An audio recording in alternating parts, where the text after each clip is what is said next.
안녕하세요. 체주 수업 강사입니다. 인생의 절반쯤 왔을 때 깨닫게 되는 것들이라는 책 읽어보셨거나 또는 제목이라도 한번 들어보셨죠? 미국에서 은퇴 생애 설계 전문가로 가장 잘 나가는 리차드 제이 라이더 박사가 쓴 책인데요. 이분이 실제로 미국에서 인생 2막을 살아낸 수만 명의 베이비붐 세대를 인터뷰한 결과를 바탕으로 해서 우리가 만족한 인생 2막을 살기 위한 세 가지 핵심 내용이라는 것을 서울시 50+ 재단 그리고 주한미국 대사관이 공동으로 주최하는 50+ 포럼에서 발표한 적이 있는데요. 저도 직장 생활을 물러나서 이제 인생 2막을 본격적으로 시작한 지가 만 6년이 지났습니다. 돌이켜보건대 이 라이더 박사의 제언이 정말로 도움이 많이 된다라고 생각이 됩니다. 그래서 여러분들에게 소개를 드립니다. 새겨 들으시면 인생 2막 설계하시는데 큰 도움이 되실 거라고 생각합니다. 먼저 베이비붐 세대라는 용어를 간략히 짚어보고 본론으로 들어가겠습니다. 다른 때에 비해서 출생률이 현저히 높은 때를 베이비붐 세대라고 부르는데요. 이 그림은 우리나라의 연도별 출생 인구수를 막대 그래프로 나타낸 겁니다.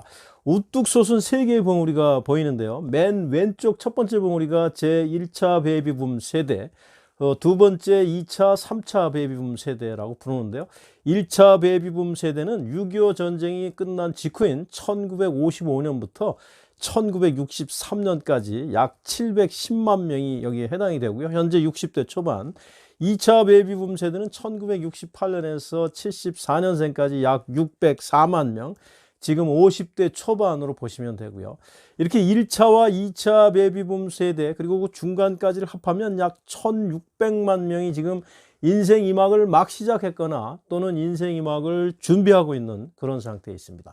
참고로 미국 베이비붐 세대는 2차 세계대전이 끝난 직후인 1946년부터 약 20년 정도까지를 이야기합니다. 그래서 우리나라와 비교를 해보면 우리나라보다 약 10년이 더 빠릅니다. 그래서 인생 2막을 실제로 살아낸 체험을 바탕으로 해서 하는 조언이라는 점에서 신뢰성이 간다라고 말씀드릴 수 있습니다.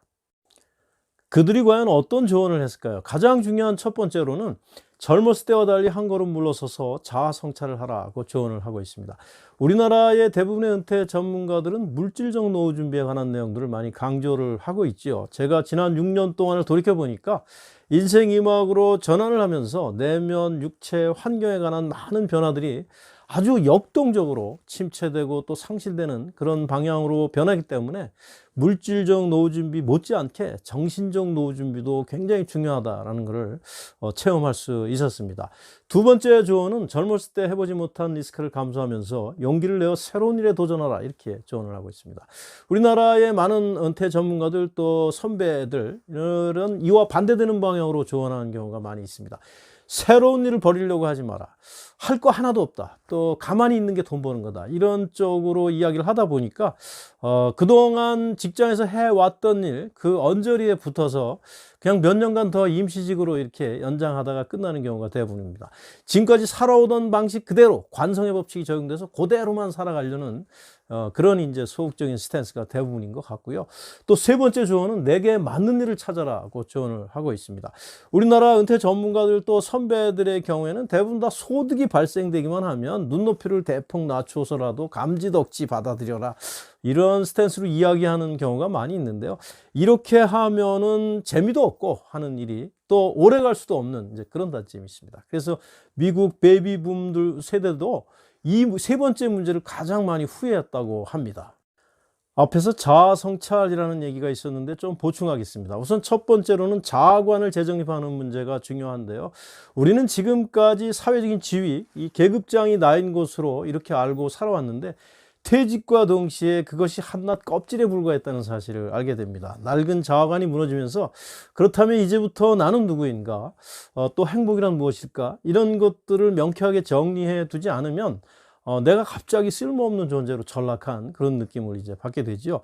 그리고 퇴직을 해서 설령 실업자가 됐다 하더라도 흔들리지 않는 자존감을 유지하는 거, 그리고 인생 2막의 많은 변화들이 나한테 불리한 방향으로 바뀐다 하더라도 그것을 있는 그대로 받아들이는 거, 그 다음에 범사에 감사하면서 불안과 분노와 같은 부정적인 감정에 휘둘리지 않고 평정심을 유지하는 거, 그리고 진정으로 내가 원하는 삶이 어떤 건지를 발견하는 거, 이런 것들이 자아 성찰의 가장 중요한 꼭지라고 볼 수가 있고요.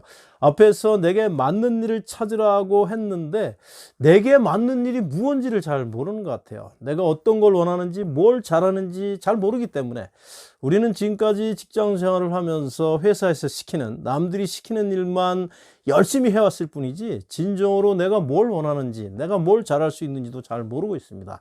그렇기 때문에 원점에서, 제로 베이스에서 과학적인 툴을 이용해서 이 작업을 해보는 것도 굉장히 좋을 것 같습니다.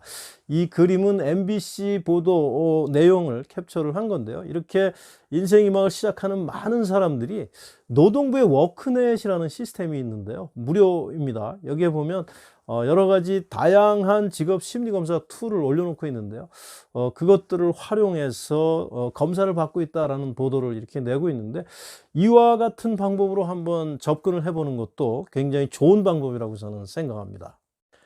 인생 이막에서 어떤 일을 어떻게 하는 것이 좋을까? 저는 이 글이 구구절절이 가슴에 와 닿아서 인용해 봤습니다.